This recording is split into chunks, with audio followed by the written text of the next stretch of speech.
Hi, everyone. Welcome to another episode of the Student Spotlight series, where we showcase some of the work our past students have done. Today, it is our pleasure to have with us Aaron Zhou. So, Aaron, can you tell us a little bit about yourself, where you're from, what year of school you're in, and what course you've taken with CCIR? Absolutely. So I'm Aaron. I'm from Westborough, Massachusetts. I'm a current junior. I go to St. Mark's School in Southborough. And at CCIR, I did a one-on-one study with a mentor. So, can you say a little bit more about that one-on-one study? Like, who was your mentor and what was the study focused on? Absolutely. So my mentor was Dr. Carolina Sakita. She's a professor at the University of Oxford, I believe. And our study was mainly focused on ancient Greek women. So, how was the course structured? I guess what topics did you cover? And I suppose you eventually did a research project. How did you sort of conceptualize that project? So um, we looked at a variety of ancient Greek texts over the course of 14 weeks. We met once a week for about an hour. I kind of knew from the start that I really wanted to do some work in like the ancient Greek time period. I'm a classic student. So at St. Mark's, I take Latin and Greek. And I've always kind of loved the classical subjects. But specifically what in the classical like areas I wanted to research, I wasn't actually quite too sure about. I was thinking maybe politics, but also like women and gender.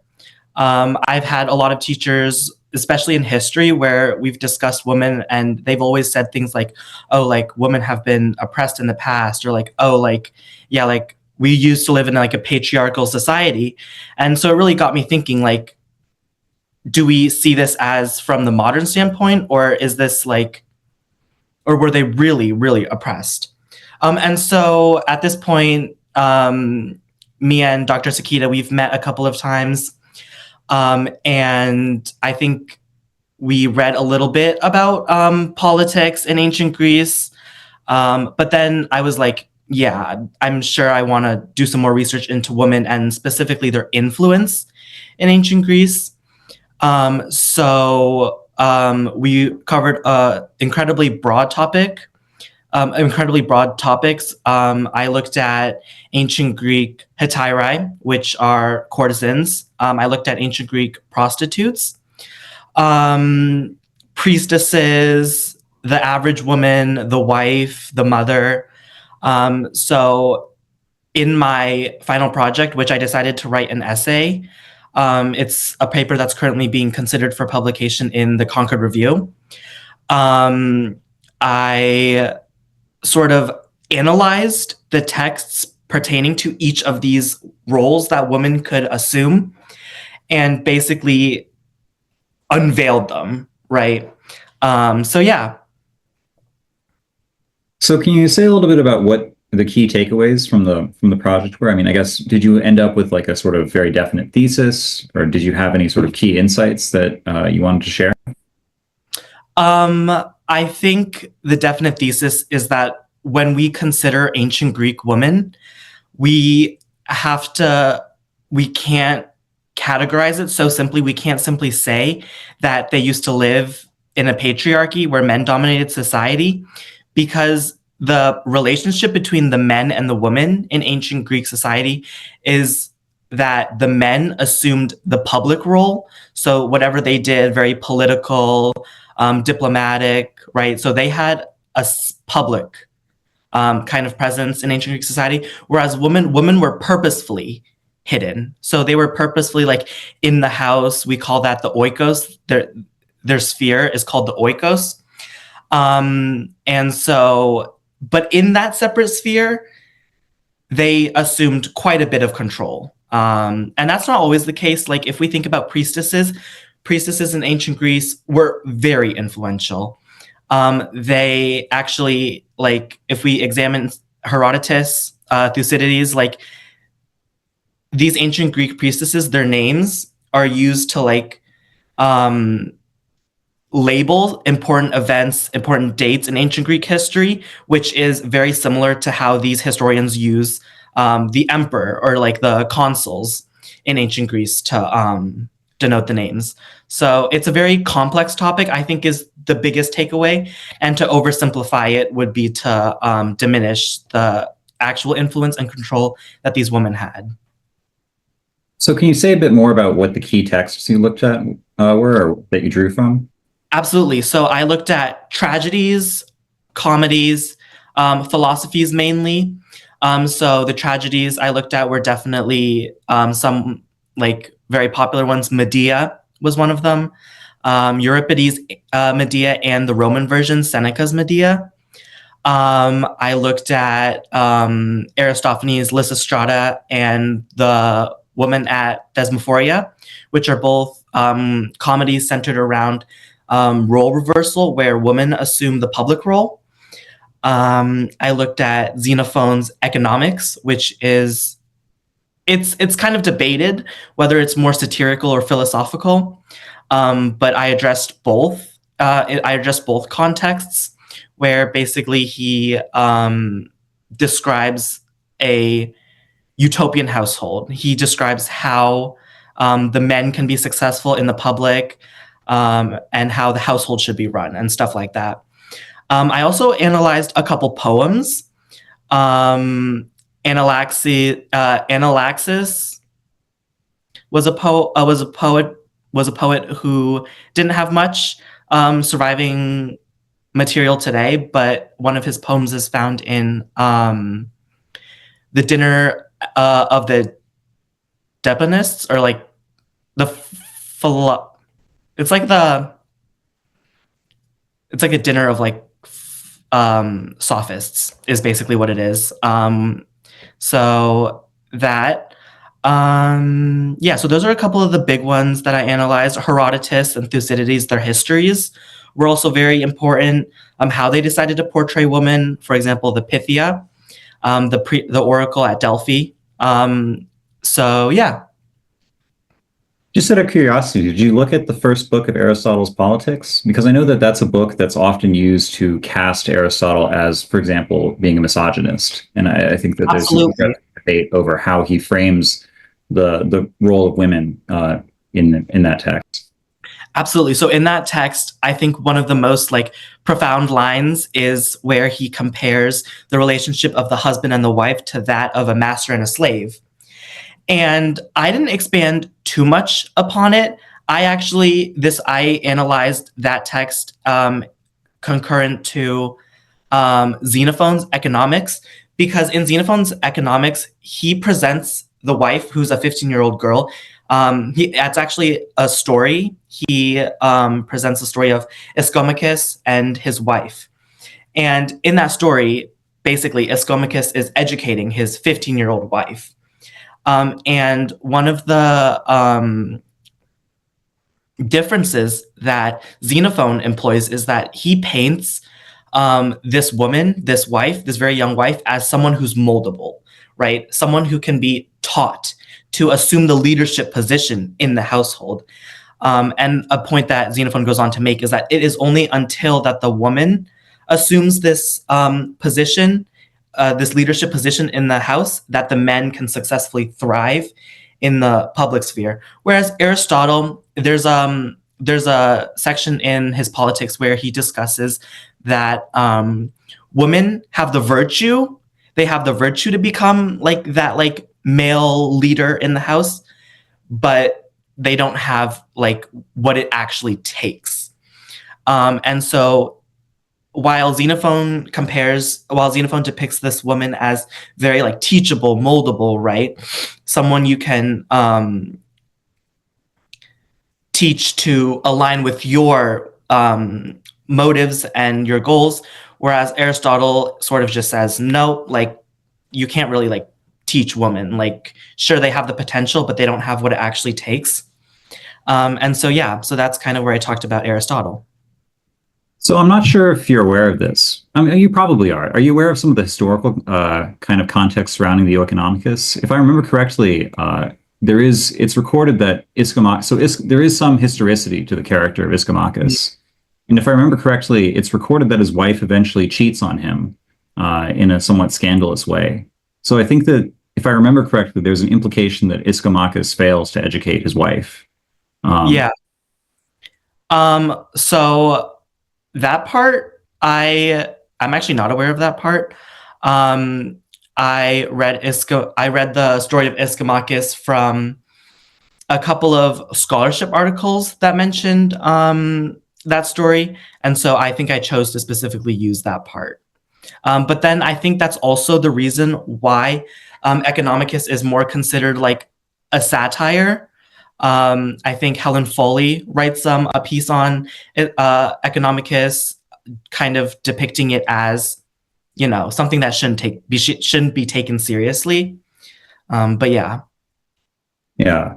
I'm mostly, as far as secondary literature goes, on the Oeconomicus, I've read Strauss and Bruhl, and both I think read it in a very different way as being dead serious, if funny.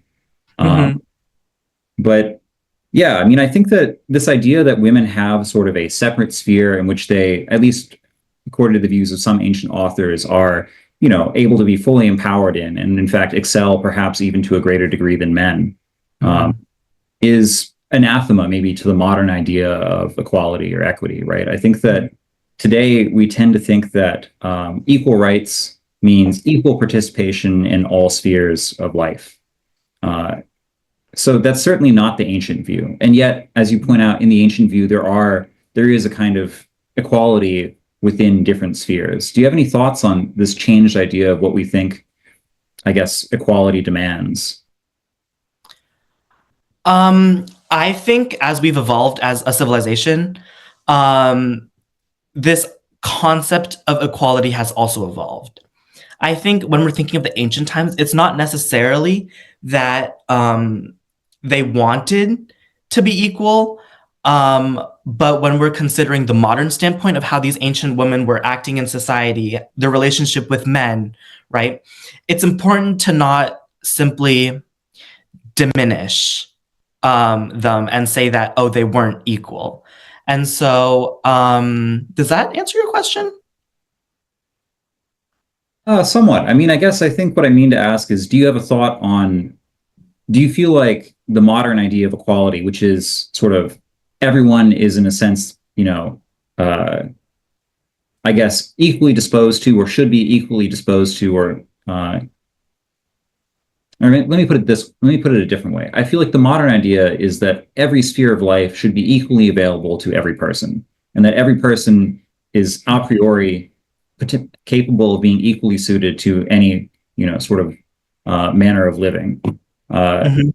And that when it is the case that there are certain barriers that stop certain people from, or make it more difficult for people to achieve success in a certain sphere, our approach is to suggest that those barriers must be systemic and that we need to remove those barriers. Whereas the ancient view is that there's something natural about, perhaps, the different spheres of life that different, people of different cultures, or maybe that's a modern word, but basically men, women, or Greeks, barbarians, et cetera, might be suited to.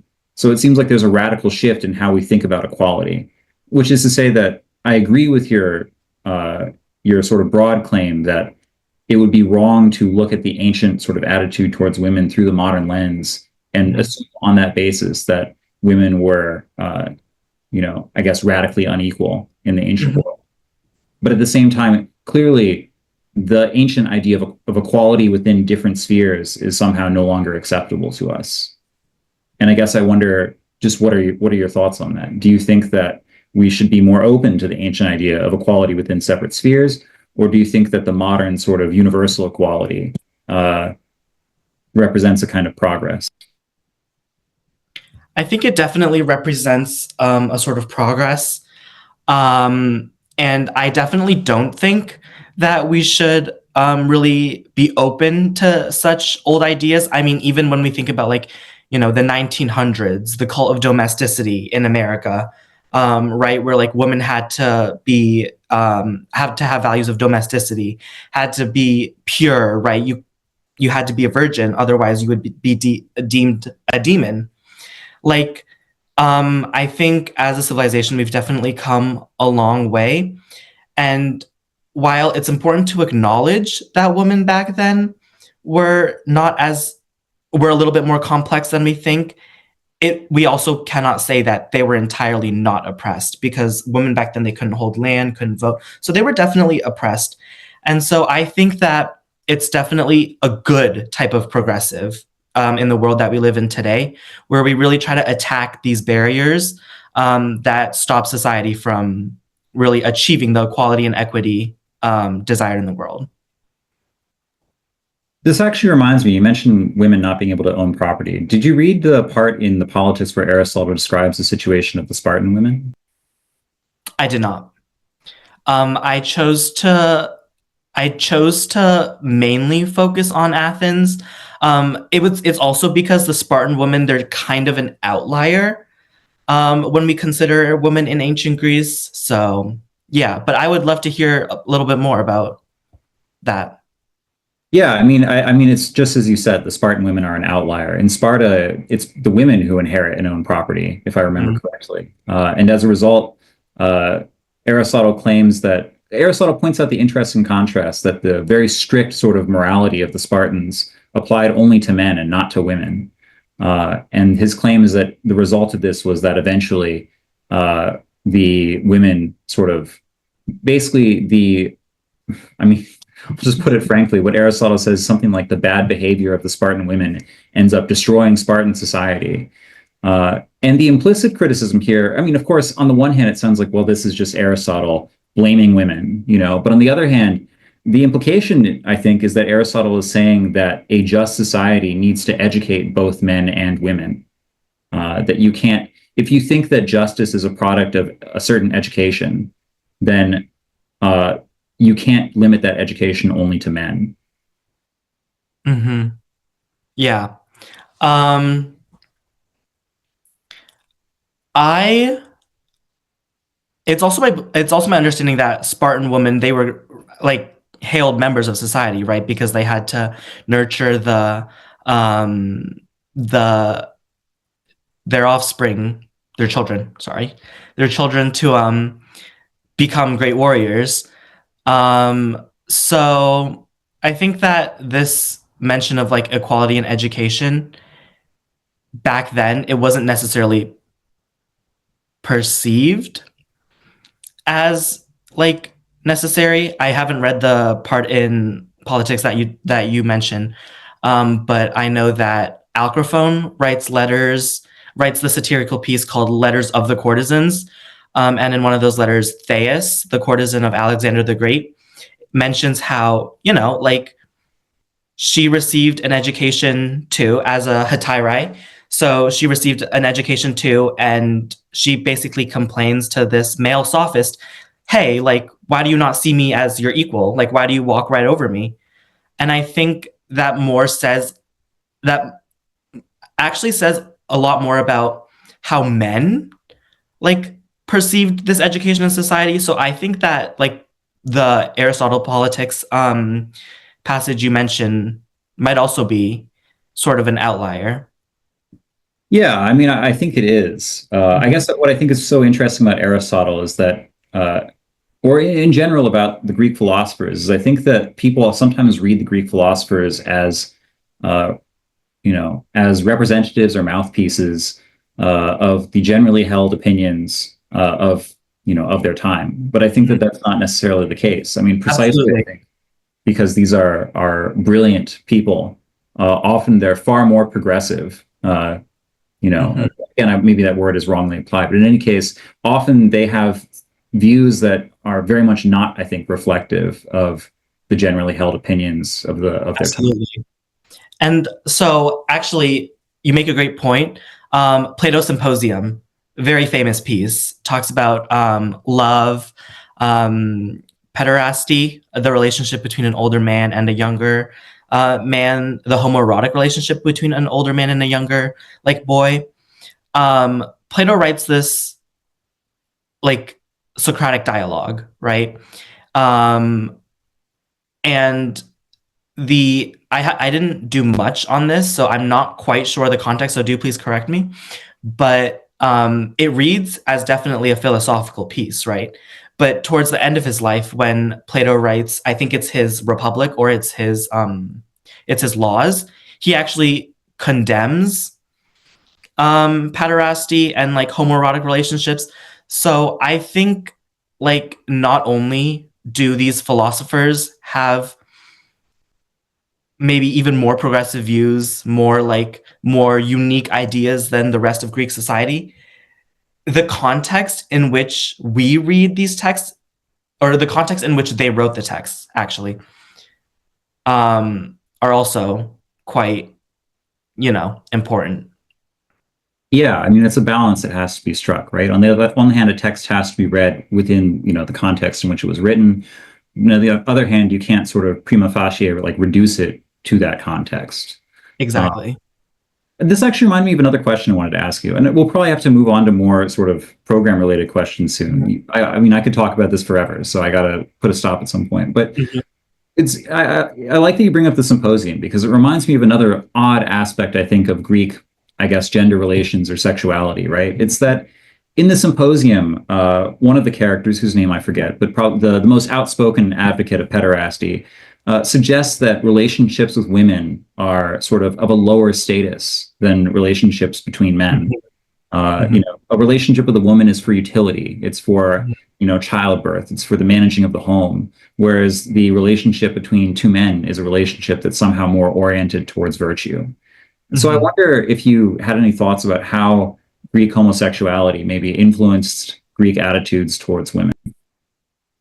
So I I choose to stir away from the term homosexuality in this context simply because their relationships were not necessarily homosexual. So this pederastic relationship is more so like the older man guiding this younger boy, and it could totally be a sexual relationship. Um, but yeah, and so in the symposium actually, and this is where it starts to be like, is this satirical? Is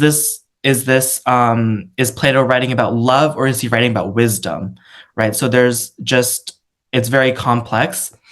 But honestly, I don't think, at least not to my knowledge, I didn't really study this relationship, but I don't think that these pederastic relationships really had any effect on how Greeks saw women. Yeah. Do you have any thoughts? Well, I mention it because this character in the symposium sort of by way of contrasting relationships between men versus relationships between men and women, denigrates relationships between men and women, right? Which is to say that, Yeah. yeah. So at least there, I think it's it's implied somewhat. But I think elsewhere too, right? You see, like even all the way back in the Iliad, the most serious relationships are relationships between men. Be they, simply friendships or relationships that maybe have some kind of romantic aspect. Yeah.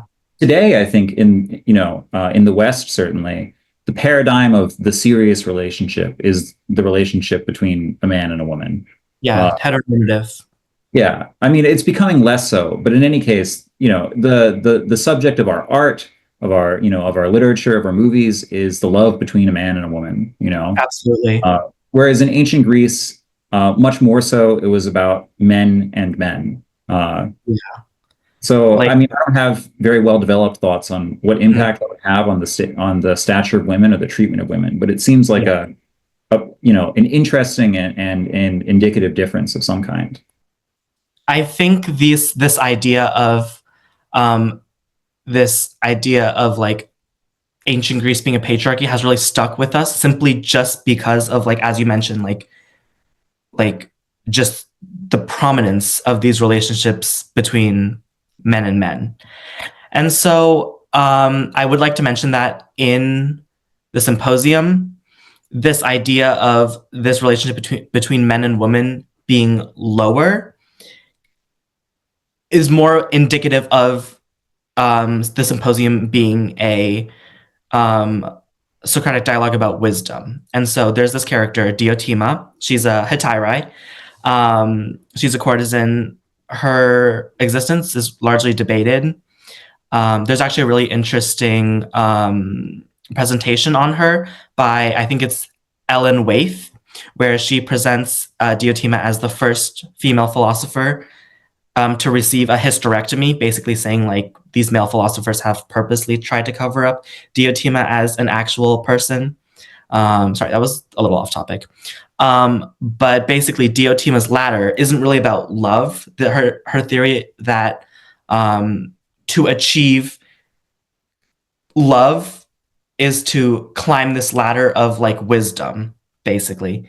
And so that's why when this theory of Diotima's love as almost being like a representation of like wisdom reads more like it much prefers the homoerotic love, basically, as opposed to heterosexual love. But I definitely think that in their actual society, there's not much indication that these women were affected by such a prominent like hetero or homoerotic presence. But it definitely appears in texts. So yeah. Yeah, I think we should probably move on to kind of steer things back towards talking about sort of the program a bit more. But do you have any final thoughts about your research or sort of things that you'd like to share before we sort of start to wind things down? I think that's about it. I definitely, not only did I really enjoy this process of working with my mentor, getting like such valuable feedback. For example, the Economicus, like originally when I read the Economicus, I voiced my thoughts to Dr. Sakita, and she told me, "You're not wrong, but did you do any research on like, you know, how this was written, where it was written, like what the context is?" And I said no. And she presented to me like the theory that Economicus is supposed to be satirical. It's not supposed to be taken seriously. And so through working with this mentor, Dr. Sakita, I've definitely not only learned a lot about the subject that I love so much, but also the researching, the writing process. Yeah. So do you feel like this program has prepared you to do future research? Do you feel like empowered to continue doing this kind of work as you go into college? Absolutely.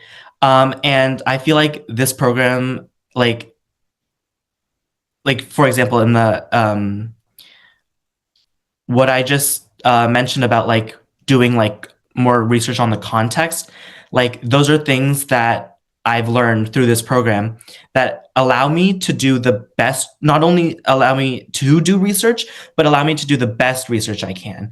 And so I definitely think that this program has helped me, has guided me to do research, not the correct way, but in an efficient way, and to do it more thoroughly than I would have. Do you have any plans for publishing your paper or taking it to conferences? Absolutely. So I'm currently looking at the 2026 Society for Classical Studies conference, although this one, it may be a little tricky because I think these panels, it's a panel reviewed kind of conference where you can submit an abstract to this panel. Each panel kind of covers a different topic. And I'm just not entirely sure if they're looking for any high school students. It's definitely more graduate, professional study. But it's currently being considered for publication in the Concord Review. That's great. I'm really glad to hear that. And I'm glad that you had such a positive experience. I guess sort of as a closing thought, do you have anything that you wish you had known earlier before starting the program, or any advice you would give someone else who's starting a similar program? I would say the best advice is to keep an open mind about everything. I think sometimes, I mean, I originally wanted to write about politics, but, meeting with my mentor, it's really like changed how this project turned out. And I think that like you you totally might be set on something coming into this program. You totally might have like expectations, but I think it's important to hear your mentor out. They're the experts in this field, and I think they're the ones that can guide you better than anyone. And to take notes, take lots of notes. Yeah, I think those are both great pieces of advice.